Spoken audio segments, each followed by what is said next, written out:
L'Alhambra de Grenade, en Andalousie, est un ensemble palatal constituant l'un des monuments majeurs de l'architecture islamique.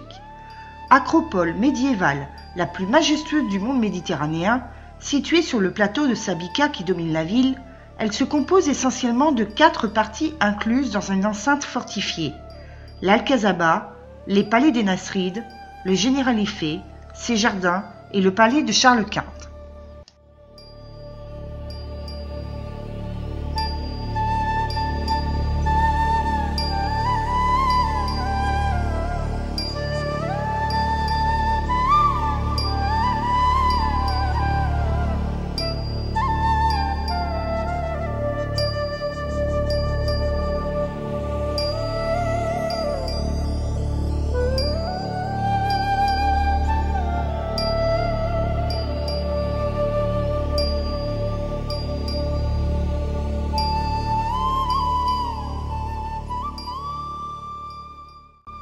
Son nom vient de l'arabe et veut dire château rouge, en référence à Mohamed Ben Nazar et sa barbe rousse, le fondateur de la dynastie des Nasrides qui entra à Grenade en 1238 et fonda le site. Mais le toponyme semble plus ancien. Son fils Mohamed II le fortifia.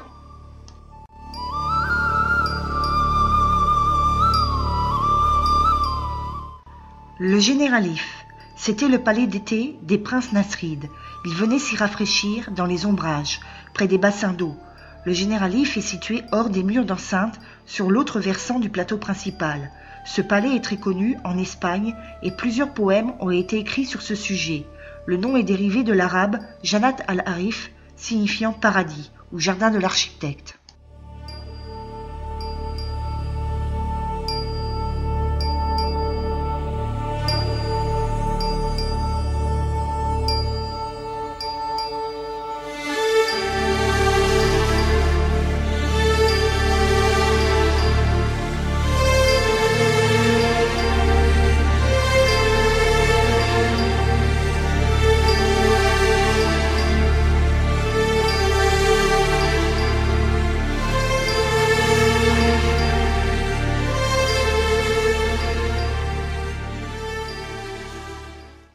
L'abondance de l'eau dans cette Andalousie dominée par les sommets enneigés de la Sierra Nevada fut pour tous ces princes issus du désert une véritable révélation.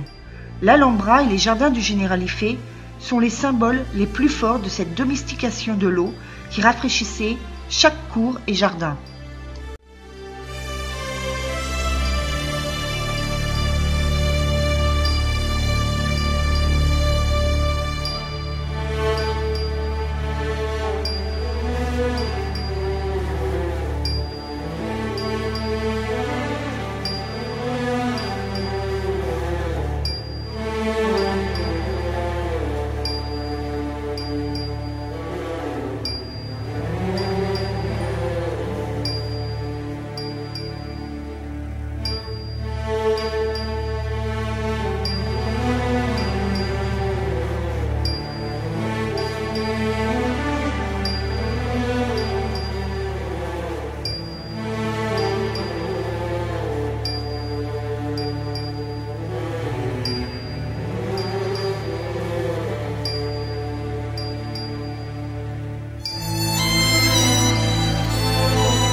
Après le règne des Nasrides de l'ombre, malgré le désir des rois catholiques d'effacer les traces de l'islam des territoires entièrement reconquis par les chrétiens après la chute de Grenade en 1492, le palais mauresque était tellement superbe qu'il fut épargné et servi de résidence royale lorsque la cour passait à Grenade.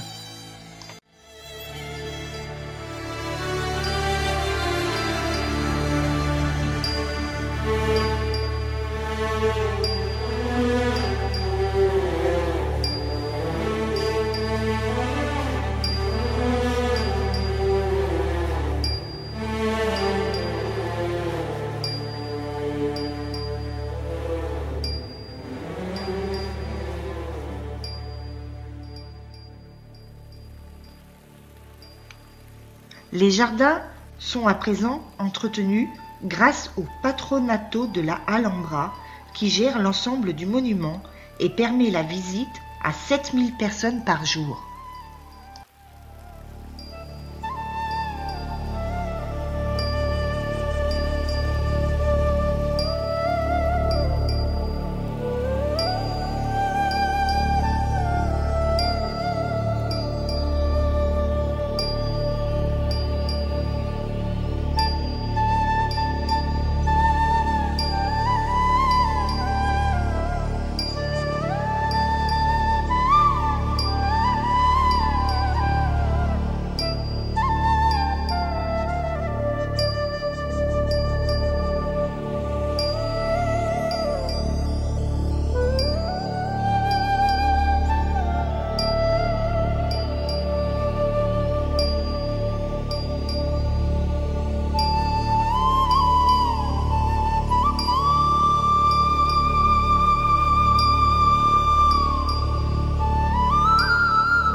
Les jardins du Partal.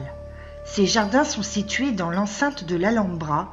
Ils ont les vues les plus précieuses et les plus raffinées sur le quartier de l'Albécine. Les jardins sont en étages successifs, séparés d'escaliers et de pergolas.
On pourra voir dans les jardins les restes de plusieurs palais, car cette zone fut habitée par la noblesse musulmane.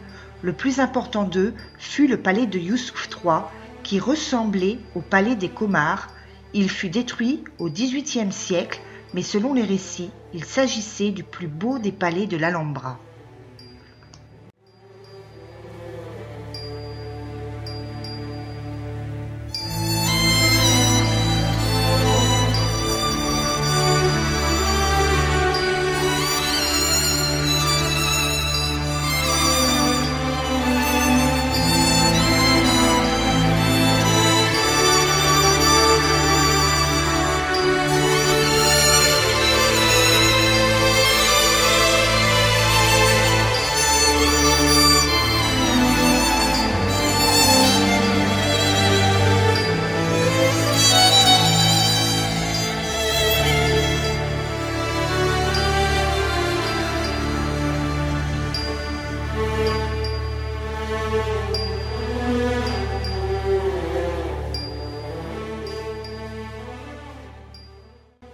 Le palais de Charles Quint est un ajout des vainqueurs castillans postérieur à l'édification des palais mauresques sur la colline de Sabica.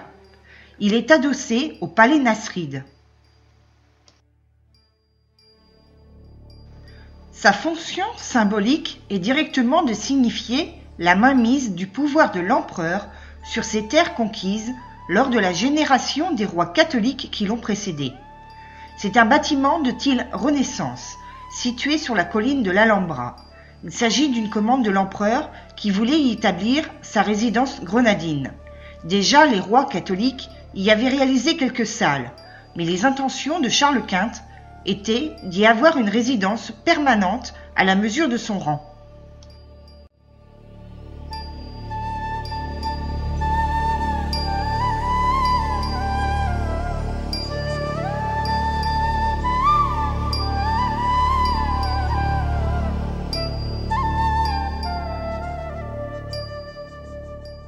La base du palais est un carré de 63 mètres de côté avec un patio circulaire inscrit en son sein.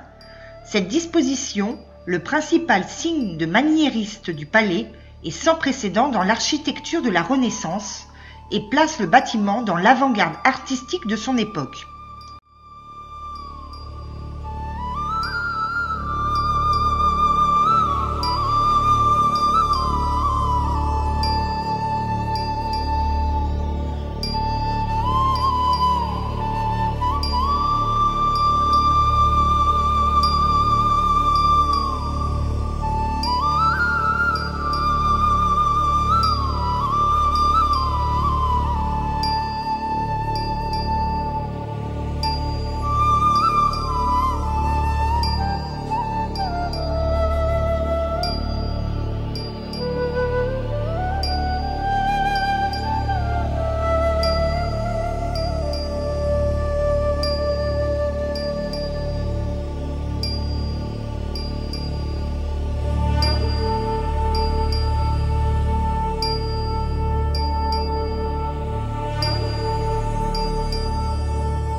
Le Mexuar. Il est difficile de savoir comment le Mexuar fut originellement construit à cause d'un grand nombre de restaurations et de reconstructions. Le Mexuar faisait partie des premiers alcazars nasrides.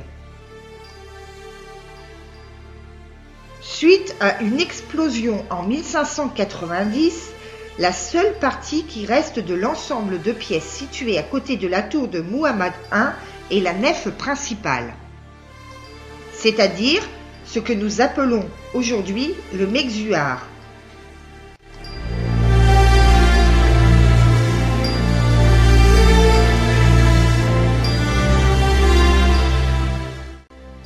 Plus tard, en 1632, ces salles furent transformées en chapelles chrétiennes et un chœur a été construit.